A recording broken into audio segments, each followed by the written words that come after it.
নমস্কার, ধর্মকথা অফিসিয়ালে আপনাদের সবাইকে স্বাগতম। চাণক্যের মতে সাফল্য সেই ব্যক্তির কাছে আসে যিনি নির্ধারিত পথে চলেন। চাণক্যের এই নীতিশিক্ষাই মানুষকে জীবনে সফল হওয়ার অনুপ্রেরণা দেয়। চাণক্যের নীতি অনুসারে সাফল্যের পথ খুব কঠিন নয়, তবে সাফল্য পেতে অবশ্যই কঠোর শৃঙ্খলা ও কঠোর পরিশ্রম অবলম্বন করতে হবে। চাণক্যের নীতি অনুসারে সাফল্য অর্জনের জন্য এই 5টি জিনিস সবসময় মনে রাখা উচিত, না হলে সাফল্য লাভ করতে সমস্যার সম্মুখীন হতে হয়। প্রথমটা হচ্ছে লক্ষ্য নির্ধারণ।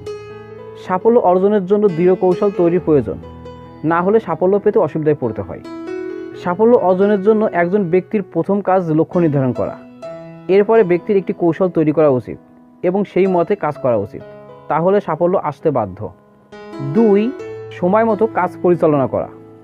যে ব্যক্তি সময় মতো তার সমস্ত কাজ সমাপ্ত করে, সাফল্য তার কাছ থেকে খুব বেশি দূরে নয়। সময় পরিচালনার কথা মাথায় রাখুন। সময় মতো পরিচালনার জ্ঞান সময় মতো কাজ শেষ করার জন্য অত্যন্ত গুরুত্বপূর্ণ। 3. শ্রম। সফল হতে গেলে সর্বদাই কঠোর পরিশ্রমের জন্য প্রস্তুত থাকতে হবে। শ্রমের কোনো বিকল্প নেই। যতক্ষণ না ব্যক্তির কাজ সফল হচ্ছে, ততক্ষণ সেই ব্যক্তির কঠোর পরিশ্রম করা উচিত। 4. ভুল থেকে শিক্ষা গ্রহণ। যারা তাদের ভুলগুলি থেকে শিক্ষা গ্রহণ করে এবং এগুলি কাটিয়ে ওঠে, তারা খুব শীঘ্রই সাফল্য অর্জন করে। সকলের ভুল থেকে শিক্ষা নেওয়া উচিত। সাফল্য অর্জন অনেক বাধা রয়েছে। বাধা এলে ব্যক্তির সাহস হারানো উচিত নয়।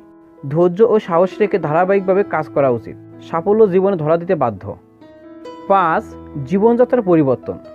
যতক্ষণ না আজকের কাজটি আগামীকাল স্থগিত করার প্রবণতা রয়েছে, ততক্ষণ সাফল্য অর্জন করা যায় না। যারা সাফল্য অর্জন করেন তারা সুশৃঙ্খল জীবনধারা গ্রহণ করেন, কারণ জীবনযাত্রা পরিবর্তন না করে সাফল্য অর্জন করা কঠিন। অতএব সবার আগে জীবনযাত্রা পরিবর্তন করা উচিত। আজকের কাজে আগামীকাল করব, এই মনোভাব এড়ানো উচিত। এজন্য সময়ের গুরুত্ব বুঝতে হবে। তো বন্ধুরা, চাণক্যের এই উক্তি আপনাদের কেমন লাগলো তা অবশ্যই কমেন্ট করে জানাবেন। আর ভিডিওটি ভালো লাগলে লাইক, শেয়ার এবং সাবস্ক্রাইব করে পাশে থাকবেন। ধন্যবাদ।